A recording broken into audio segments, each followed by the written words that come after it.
Bangladesh Jamaat Islami কোটরা union কর্তৃক আয়োজিত আজকের ইফতার মাহফিলের সম্মানিত সভাপতি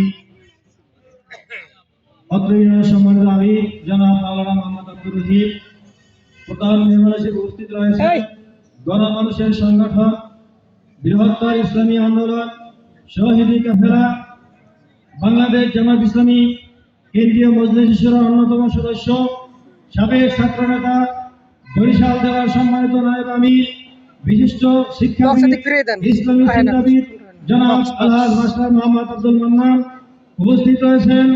বরিশাল জেলার মজলিস শুরা এবং কর্মসূচির অন্যতম সদস্য পেশাজীবী সংগঠনের ধামরা ডিগ্রি কলেজের ভারপ্রাপ্ত অধ্যক্ষ জনাব অধ্যাপক মোশাররফ হোসেন উপস্থিত রয়েছেন।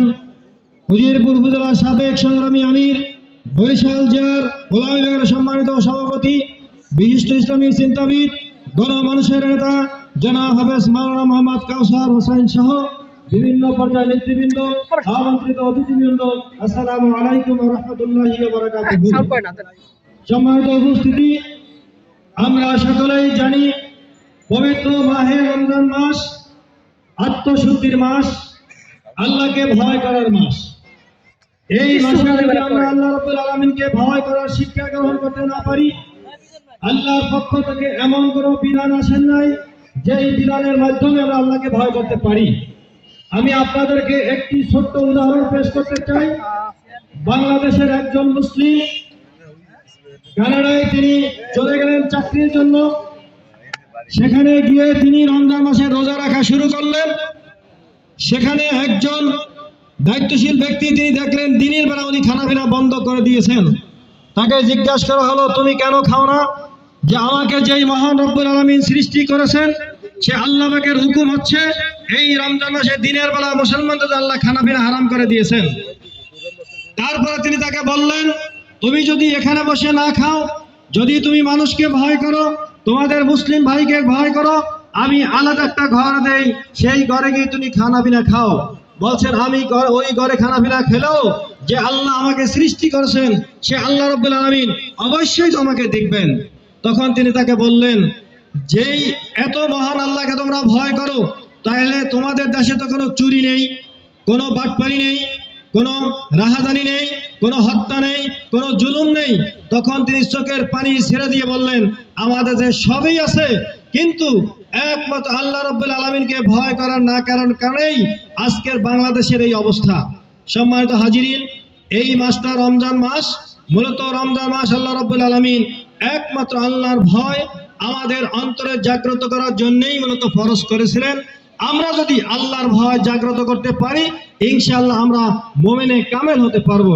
সম্মানিত হাজিরিন, আমরা সকলেই অবগত রয়েছি, আর বেশ কিছুদিন পরেই আমাদের স্থানীয় নির্বাচন এবং জাতীয় নির্বাচন অনুষ্ঠিত হবে। আমরা ইতিপূর্বে বিভিন্ন দলের নেতৃত্ব দেখেছি, আমরা নৌকার রাজত্ব দেখেছি, ধানের শীষের রাজত্ব দেখেছি, লাঙ্গলের রাজত্ব দেখেছি। আমাদের আমিরে জামাত ইতিমধ্যে ঘোষণা দিয়েছেন 5টি বছরের জন্য যদি আমাদেরকে একটি চেয়ারে বসাতে পারেন, আমরা আপনাদেরকে গ্যারান্টি দিতে পারি সৎ লোকের শাসনের মাধ্যমে এই দেশের মানুষ তার অধিকার ফিরে পাবে। সম্মানিত উপস্থিতি, আমি আপনাদেরকে উদাত্ত আহ্বান জানাচ্ছি, এই বাংলাদেশে আল্লাহর আইন চাই, সৎ লোকের শাসন চাই, দু হাতে কাজ চাই, সকল মানুষের মুখে আমরা ভাত চাই।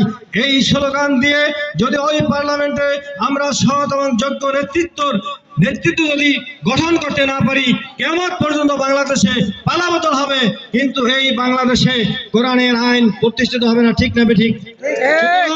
আপনাদের সকলকে উদাত্ত আহ্বান জানাচ্ছি যে আসুন আগামী জাতীয় নির্বাচনে সৎ এবং যোগ্য লোকের নেতৃত্ব তৈরি করে, বিশেষ করে আমাদের উজিরপুর বানালিপাড়া যিনি নমিনি আছেন তার হাতকে শক্তিশালী করে আমরা সকলে তার পাশে থেকে আগামী সংসদকে কোরআনের সংসদ, আগামী সংসদকে ইসলামের সংসদ, আগামী সংসদকে আমরা কোরআনের রাজ কায়েম করতে চাই। আপনারা সকলে কি রাজি আছেন? ইনশাআল্লাহ। ইনশাআল্লাহ আপনাদের সকলকে উদাত্ত আহ্বান জানাচ্ছি, আজকের দিন থেকে আমাদের এখন এই সিদ্ধান্ত নিতে হবে, আগামীর পার্লামেন্ট হবে কোরআনের পার্লামেন্ট। আপনাদের সকলকে উদাত্ত আহ্বান জানিয়ে এবং উজিরপুর বানালিপাড়া যিনি আমাদের নমিনি রয়েছেন তার হাতকে শক্তিশালী করে আগামী সংসদকে কোরআনের সংসদ আল্লাহ রাব্বুল আলামিন আমাদেরকে উপহার দিন। আপনাদের সকলকে উদাত্ত আহ্বান জানিয়ে আমার সংক্ষিপ্ত বক্তব্য শেষ করছি। বাংলাদেশ জামাত ইসলামী জিন্দাবাদ। আসসালামু আলাইকুম ওয়া রাহমাতুল্লাহি।